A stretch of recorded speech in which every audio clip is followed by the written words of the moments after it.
काली हवेली अब एक संग्रहालय और पुस्तकालय बन चुकी थी। गांव के लोग अब वहां जाने से नहीं डरते थे और बच्चे वहां पढ़ाई और इतिहास सीखने आते थे। पर आदित्य, राघव और सिम्मी को ऐसा लग रहा था जैसे कहानी अभी पूरी नहीं हुई। एक रात आदित्य को एक अजीब सपना आया। उसने देखा कि हवेली के तहखाने में रखा खजाना फिर से चमकने लगा है और वही परछाई जो पिछले बार रोशनी बनकर गायब हुई थी अब फिर से लौटी है, मगर इस बार उसकी आंखें लाल थीं। खजाना अब सुरक्षित नहीं था। हवेली के तहखाने में अजीब घटनाएं होने लगी थी। गांव के लोग फिर से डरने लगे थे और बच्चे अब वहां जाने से कतराने लगे थे। आदित्य, राघव और सिम्मी ने तय किया कि वे सच का पता लगाएंगे। हमें वापस जाना होगा, कुछ तो गड़बड़ है। हम सब साथ हैं, कुछ भी हो हम इसका सामना करेंगे। S2 media group determined faces in haunted setting, people in creepy mention ready for challenge eight stock at distribute underscore equally. हाँ, लेकिन हमें सावधान रहना होगा। पिछली बार जो हुआ था वो फिर से हो सकता है। तीनों फिर से हवेली की ओर रवाना हुए, लेकिन इस बार वहां कुछ बदला बदला सा था। दीवारों पर काले निशान थे और एक अजीब सी ठंडी हवा बह रही थी। पुस्तकालय के मुख्य हॉल में उन्हें एक नया दरवाजा दिखा जो पहले कभी नहीं था। उस पर लिखा था, जिसने पहला द्वार पार किया उसे अब अग्नि परीक्षा देनी होगी।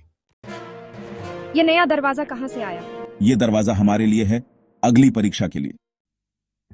दरवाजा खोलते ही वे एक गहरे सुरंग में चले गए। सुरंग बहुत संकरी और अंधेरी थी। वहां एक रहस्यमय आवाज गूंज रही थी। अगर तुम सच्चे हो तो अपनी सबसे बड़ी कमजोरी का सामना करो। अचानक तीनों अलग अलग कक्षों में बंट गए। आदित्य का कक्ष, यहां उसने खुद को अपनी छोटी बहन के साथ देखा जो गिर रही थी और मदद के लिए पुकार रही थी। वह भागा, मगर जैसे ही वह हाथ पकड़ने वाला था, बहन की छवि बदलकर एक दानव बन गई। राघव का कक्ष, उसे अपने पिता की छवि दिखी जो उससे कह रहे थे कि वह कभी किसी लायक नहीं बन पाएगा। सिम्मी का कक्ष, वह खुद को अकेले एक जंगल में पाती है जहां सब उसे छोड़ चुके हैं। तीनों अब एक आखिरी कक्ष में मिले। सामने एक विशाल पत्थर का दरवाजा था जिस पर लिखा था, अब जब तुम अपने डर को पार कर चुके हो तो अंतिम सत्य का सामना करो। क्या तुम इस खजाने को दुनिया के लिए छोड़ सकते हो?